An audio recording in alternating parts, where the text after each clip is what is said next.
Mana yang lebih baik, menggunakan pupuk organik cair seperti ini atau menggunakan kompos seperti ini untuk menanam secara organik? Selama ini sahabat, pupuk organik cair beberapa bulan terakhir ini sudah agak mulai kurang dipercaya oleh sahabat para pekebun organik. Mulai dipertanyakan, beli apakah pupuk organik cair itu benar-benar efektif untuk menyuburkan tanaman. Beli tidak akan menjelaskan pada sahabat yang sudah memiliki pengalaman lebih dari beberapa tahun belakangan, sahabat yang bertanam secara organik. Tapi biasanya yang pertanyakannya adalah sahabat-sahabat yang baru memulai untuk menanam atau baru merencanakan untuk menanam. Biasanya akan muncul pertanyaan, apakah pupuk organik cair ini efektif untuk menyuburkan tanaman kita? Nah, pada video kali ini Billy akan membahasnya lengkap bersama juga perbandingannya dengan kompos. Mana lebih baik beli?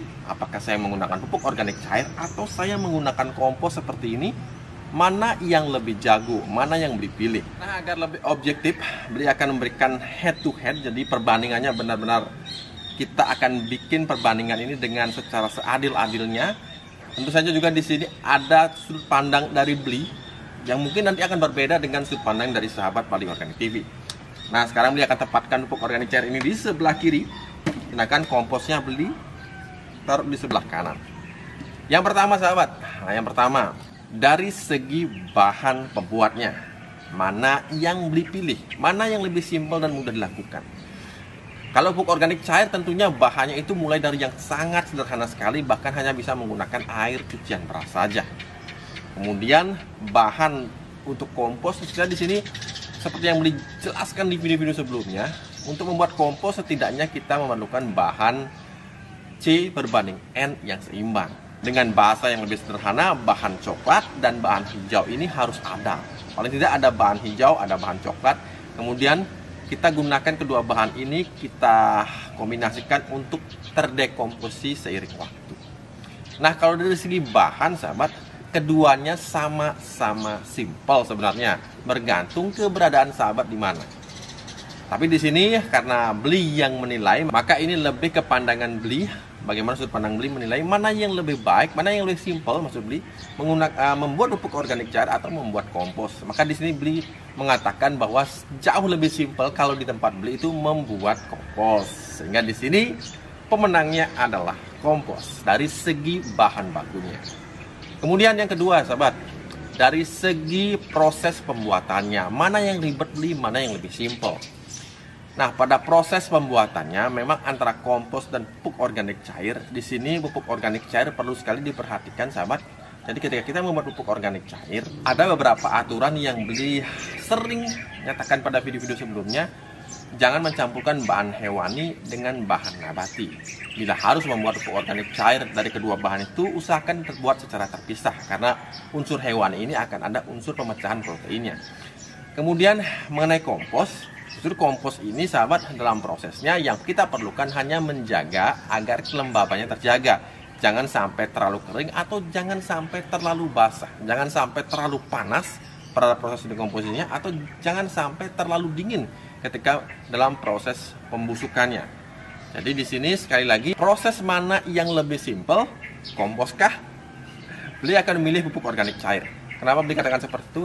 Karena dalam prosesnya pembuatan kompos, bila kita tidak melakukan hal-hal detail yang biasanya sering dilakukan, sering ditunjukkan di video sebelumnya, maka pembuatan kompos bisa berlangsung sangat lama, bahkan bisa tidak jadi-jadi. Jadi di sini pembuatan POC justru lebih simpel. Proses pembuatannya itu jauh lebih simpel dan resiko kegagalannya itu jauh lebih kecil dibandingkan pembuatan kompos. Tidak ada kompos yang gagal, Beli katakan tidak ada kompos yang gagal.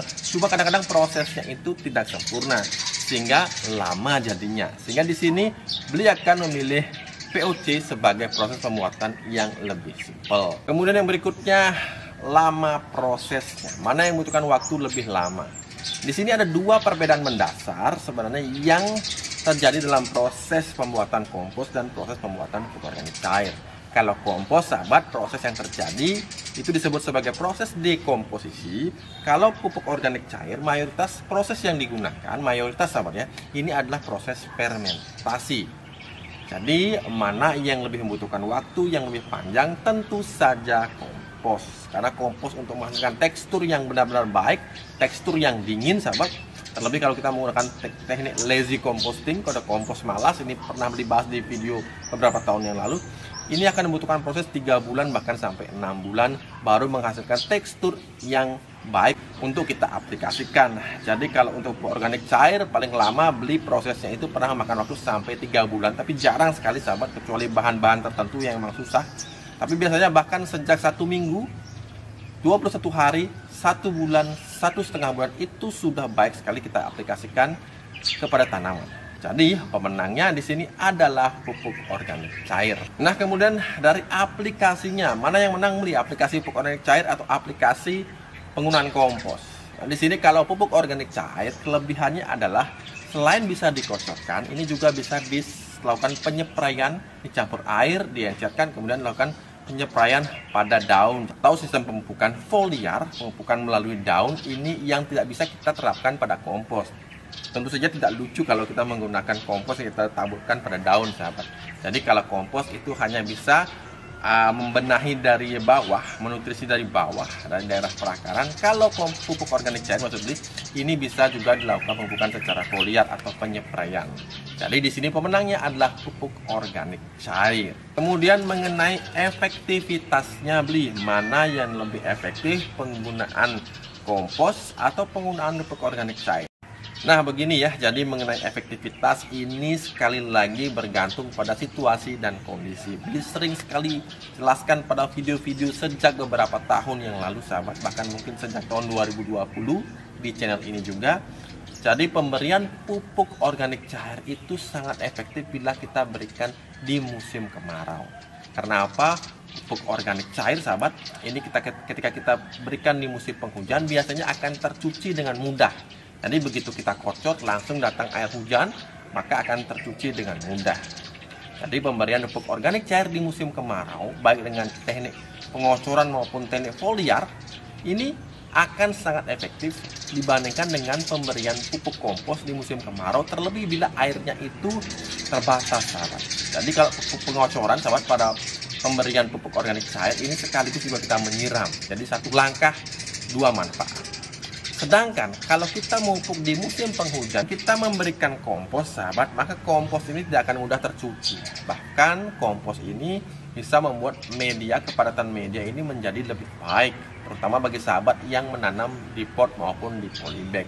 Jadi idola beli ketika musim penghujan dia akan banyak-banyak mempersiapkan kompos. Karena apa? Karena kompos ini memiliki ketahanan sahabat, ketahanan sehingga mampu menyediakan cadangan nutrisi yang tidak hanyut oleh air hujan. Jadi pemberian kompos ini sangat baik bila kita gunakan di musim penghujan. Jadi mana yang lebih baik? Ini seimbang, jadi sesuai dengan situasi dan kondisi sahabat menanam. Nah kemudian kepada poin yang paling ditunggu-tunggu, yaitu banyak yang tanyakan mana yang lebih menyuburkan beli pupuk organik cair atau kompos. Di sini keduanya sama-sama memiliki kemampuan untuk menambah performa dari tanaman yang sahabat aplikasikan. Bagi yang tidak percaya, tanyakan kepada senior sahabat terdekat. Siapa kira-kira pekebun organik di lingkungan sahabat yang menggunakan pupuk organik cair, tanyakan kepada mereka. Jadi jangan tanyakan kepada beli, karena di sini sekali lagi pengalaman akan memberitahu. Jadi kalau beli di sini cuap-cuap mengatakan A, B, C, D, maka sahabat tidak percaya juga sama dengan bohong. Jadi silahkan sahabat amati di tempat sahabat siapa yang menanam senior di sana, kemudian tanyakan bagaimana efektivitas pupuk organik cair terhadap tanamannya. Itu lebih bijak sahabat. Nah kemudian mana yang lebih menyuburkan beli? Beli katakan keduanya memiliki efek menyuburkan yang luar biasa. Karena beli sejak tahun 2017 sudah favorit sekali menggunakan pupuk organik cair dan juga kompos. Keduanya luar biasa sahabat, pada best kalau katanya Nek Carlos. Nah tapi di sini sahabat ada satu hal yang memang dimiliki oleh kompos yang tidak dimiliki oleh pupuk organik cair, yaitu kemampuan untuk membenahi media. Jadi kompos ini sahabat, ini karena dia bentuknya padat, kemudian juga dari bahan-bahan N berbanding CC berbanding N, hijau berbanding coklat sahabat. Kemudian ini bisa mempengaruhi juga media tanam tempat kita menanam tanaman itu sahabat. Jadi kompos ini sahabat, kompos ini akan bisa menjadi awal pembenahan di lubang tanam. Ini sering sekali beli tekankan di video-video sebelumnya. Jadi kelebihan kompos ada di sana. Meskipun memang pupuk organik cair memiliki juga kemampuan yang hebat, tapi di sini kelebihan nyata dari kompos ini memang tidak bisa terbantahkan. Bisa membenahi tanah, bahkan dimulai dari pemberian di lubang tanam. Dan itu sebabnya sahabat, beli sering sekali menyarankan bagi sahabat yang melakukan pupuk organik cair, campurkan dengan Turki Leonardit. Ini nyata sekali efeknya sahabat, karena bisa juga menjadi alternatif pembenahan tanah sekaligus menutrisi media itu tanpa harus menggunakan kompos. Itu pernah beli contohkan sahabat di tanaman jambu air yang sudah hampir mati. Videonya mungkin sudah sahabat pernah tonton.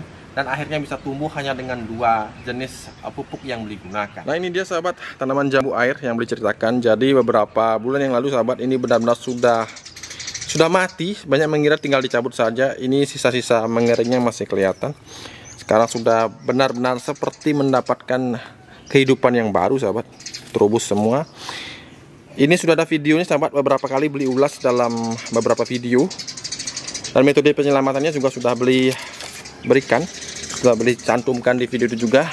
Di sini beli menggunakannya 2 jenis pupuk. Jadi keduanya ini adalah asam amino, kemudian ini adalah Turki Leonardit. Metodenya sudah beli jelaskan di beberapa video bahkan sahabat yang mengulas mengenai tanaman ini. Jadi silahkan dicari saja. Yang jelas sahabat, bila sahabat tidak memiliki kompos, maka keduanya ini wajib sahabat ada di kebun organik sahabat.